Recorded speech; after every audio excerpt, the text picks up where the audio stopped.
Doctors knew that Alex Salem was sick, even if they didn't know why. But Charmin McGraw spent years trying to convince physicians that she was suffering from something more serious than overeating. I was just a very healthy person, so I just really enjoyed that kind of lifestyle where I had fun. Charmin's a very attractive young woman, very long blonde hair, very athletic, busy all the time. But one day in 1993, the 31-year-old Southern California native notices a change in herself. Out of the blue, I realized I was putting on some weight. I had gone up about 15 pounds or so within a very short period of time, less than 3 weeks. And she's small in stature, so it was quite a lot of weight for her. I lived in an area that was very much into looks. Like I say, anorexia is a compliment where I live, not a disease. Charmin, used to being a size 2 all her life, is worried, so she goes to see a doctor. She said, well, you're 31 now, and you probably can't stay that thin forever. The doctor recommends she keep exercising, but Charmin puts on more weight. So I went to another doctor, and by then I'm a size 6, pushing a size 8.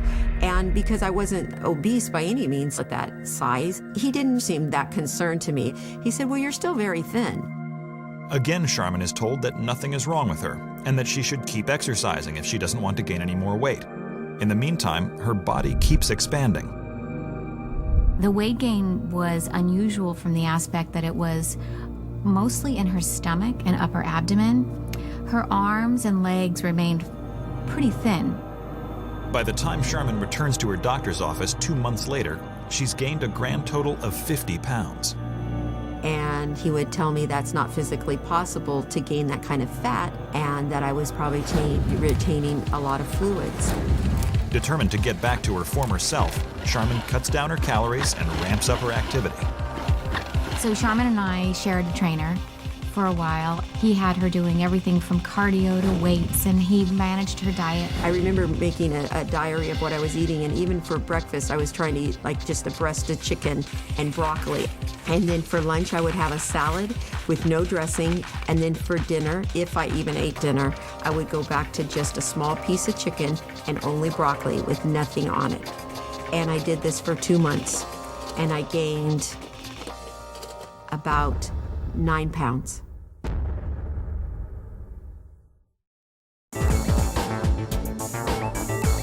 Charmin McGraw has been a size 2 all of her life, but in the last 2 months, she's gained over 50 pounds. She is starving herself and exercising like mad, and nothing helps. One doctor even doubts that Charmin is dieting at all.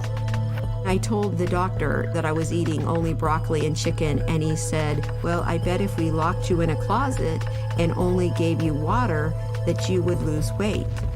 Being with her for sometimes maybe 18 hours in one day, I found it very hard to believe that she could be in some closet somewhere binging on something. After 1 year, I had gained 100 pounds, and I was up to about 220 pounds. My stomach at night I would measure, and it would be out as much as 54 inches. I even had a girlfriend give me a couple of her maternity clothes, and I would remember cutting the tag out because it's very humiliating to have to be in maternity clothes when you had been a size 2. But weight gain isn't the only troubling symptom that Charmin has been experiencing. My nights were horrible, and I could fall asleep fairly quickly, but I would wake up within 10 to 15 minutes with an exorbitant shock to my body where I would jump out of bed because the anxiety would have shot so high. My body was going at like 100 miles an hour on the inside. Charmin goes to see her doctor about these bizarre episodes. So she started me on an antidepressant. When I would question her and say, you know, I just want to know why this is happening, she didn't really have many answers, but insisted that we stay on track with the medication. Soon, Charmin notices stranger things about her body. Another thing that started happening by this point was I had a hump of fat starting on the back of my neck, and it was quite noticeable. She is also beginning to change in other disturbing ways. She had this beautiful long hair, and it started to fall out. At this point, a rash started over my chest and face. She had this beautiful, radiant skin, and her skin tone had changed dramatically. My skin was starting to become extremely oily. It would drip from like my nose or from my forehead. It would literally run down the back of my throat. It would be inside my mouth. It was in my eyes. I couldn't wear my contact lenses anymore. Then Charmin's digestive system starts to act up. I started having irritated bowel syndrome, where anything I ate just would go right through me. If she ate something, it wouldn't be 5 minutes that she wasn't running to the restroom with diarrhea-type symptoms. Alarmed, Charmin makes an appointment with a gastroenterologist. As I was talking, this doctor was writing out a prescription, and I said, "What is this?" And he said, "It's to help the food go through your stomach faster." I said, "Did you not hear me? I mean, are you trying to kill me?" I said, "I'm telling you, I go to the bathroom sometimes 6 times a day."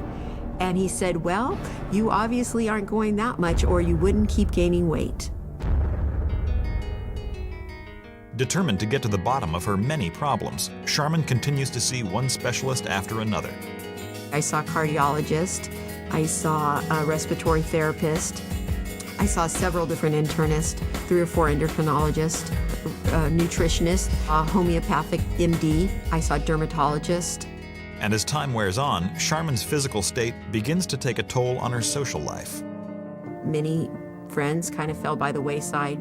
When someone has a red rash all over their face, their stomach sticking out 54 inches, and their hair is very thin and oily, they didn't feel it was the appearance that they wanted with them. I think Charmin felt very lonely. Like every birthday would happen, and I'd go, "By this time next year, I'm going to be well. Someone's going to figure out what's wrong with me." And then Christmas would come by, and I would think, by next Christmas, someone is going to know what's wrong with me. And then that Christmas would come and go, and they didn't know. I thought, this is no way to live. I decided, you know what? This may kill me, but I will not let my obituary read, "Obese woman dies of unknown causes." And that's when I really started fighting, because I knew I didn't have any other choice.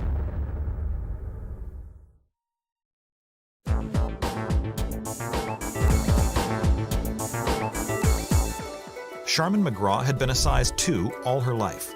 Then, practically overnight, she balloons to 300 pounds. For 7 years, doctors accused Charmin of overeating, but Charmin knows something is seriously wrong with her. She decides to take matters into her own hands and go through all of her medical records herself. A lot of them were basic lab work and notes, and mostly everything revolved around she's gained weight. And so one thing, though, that I noticed on just a few pieces of lab work was a hormone, cortisol. Cortisol is a hormone secreted by the adrenal glands. It is essential to the cardiovascular system and the metabolism. But exposure to high levels of cortisol over a long period of time can be life-threatening. 25 to 108 would be normal. Mine was 190. Charmin believes she's finally onto something. She researches elevated cortisol on the internet and stumbles across the name of a condition that seems to match. And when I started reading the symptoms, I knew I had diagnosed myself. It said obesity in the abdomen, rapid weight gain, anxiety, hair loss. Everything that I had fought was right there in black and white. I knew I needed an expert. Charmin immediately makes an appointment at the Center for Endocrinology at UCLA Medical Center. Going to UCLA, I had a lot of apprehension because I had been for so many years shot down. Having endured so much doubt and rejection over the past 7 years, Charmin is simply not prepared for what happens when she walks into the endocrinologist's office. He walked in my room and he shook my hand and he said, "You're here because you have Cushing's?" It was the diagnosis Charmin had made herself. And he said, "What took you so long to get here?" And I was shocked that someone, for the first time in 7 years, believed there was something medically wrong with me. Cushing syndrome is a rare endocrine disorder. Normally, the pituitary gland sends a hormone to the adrenal glands, which triggers them to release cortisol. When everything is running smoothly, the adrenals are instructed to release the exact amount of cortisol that we need each day. But if the pituitary gland isn't working right, the message can get garbled, and the adrenals can release too much cortisol, leading to weight gain, skin breakdown, muscle weakness, and high blood pressure. If a doctor knows what to look for, the symptoms of elevated cortisol are obvious. The predominance of the weight gain was in her abdomen, and in addition, there was deposition of fat around the back part of her neck, and this is sometimes referred to as a buffalo hump.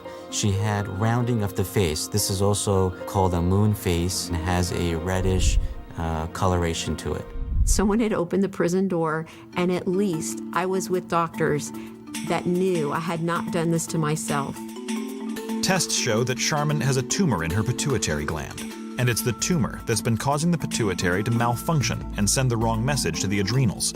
Her only chance for a cure is surgery. What I typically tell patients is that the risk of something catastrophic going wrong is very low. Other risks are somewhat higher. The risk of a spinal fluid leak is on the order of 2%, and risk to pituitary function, that is, could the patient lose pituitary function from the operation itself, is on the order of around 5%. In April 2000, almost 8 years since the onset of her symptoms, Charmin heads in for the surgery that she hopes will make her well again. Despite the risks, she can't contain her excitement.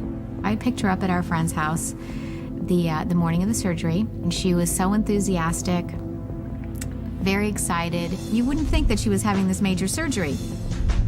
The procedure is done under general anesthesia. It's done with an operating microscope. There's no incisions on the face typically. It's done through a nostril.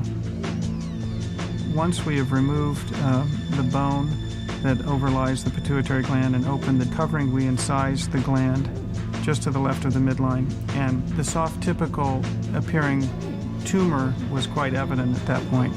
We were able to remove the tumor completely and to leave the normal gland intact so that we don't cause new pituitary failure from the operation itself. What we like to see after surgery for a patient with Cushing's disease is a precipitous drop in their blood cortisol. Just hours after the surgery, Charmin's cortisol levels have dropped dramatically. In the hospital, I lost 4 pounds right away. My hair was so thick again, and the rash left weeks after my surgery. Many of the physical changes that happened to her, like the buffalo hump and the moon facies, dissipated over 3 to 4 months, and she just generally felt stronger. But Charmin is lucky she ever got a diagnosis. Cushing's disease only affects about 1 to 2 people per million per year in this country. Cushing's is so rare that some doctors will never see a case in their lifetime and can easily miss its symptoms. I think that we have to give our patients the benefit of the doubt.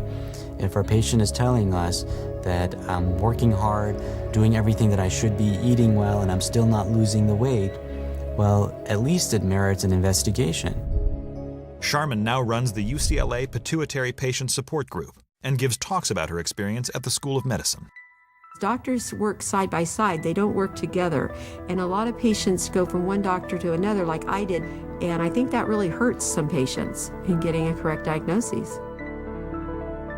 And finally, Charmin has her life back.